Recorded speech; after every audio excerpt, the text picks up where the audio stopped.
So we're given this arithmetic series. Remember, a series is a sum. We want to write it in the summation notation. That's the sigma notation. And first thing we need to do is we need to find a formula or a rule for finding each of these terms. And one of the formulas that you probably learned already in your class is this one here, a sub n equals a sub 1 plus n minus 1 times d. This is our explicit arithmetic sequence formula. And so what you can see here is that a sub 1, that's our first term, which is 3, plus n minus 1 times d, that's our common difference. That's what we're adding to get to the next term, next term, next term. That's going to be 2. And so if we distribute this 2 in here, we get 2n minus 2 plus 3.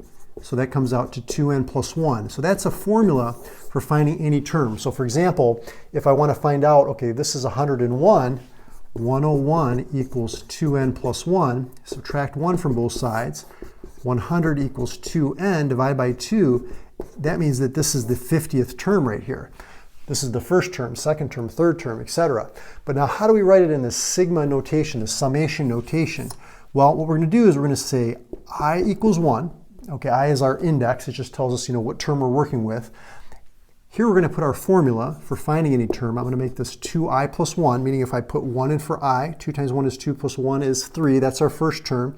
And then what we do is we work consecutively until we get to this top term, the last term, which is going to be the 50th term, which we figured out was 101. So it doesn't matter what letter you use here. You could use I, J, K, N. It doesn't really matter. You just want to make sure that they match. But what this formula does here for us is it's like a compact way or condensed way of writing out this series instead of writing the each of the terms all the way out to 101. And all you do is you start with I is 1, I is 2, I is 3, all the way up to I is 50. And this sigma just means the sum. You're adding them all up. If you want to learn more about sequences in series, whether it's arithmetic, geometric, finding sums, or writing in summation notation, story problems, etc., check out the video I did right there, and I'll see you over in that video.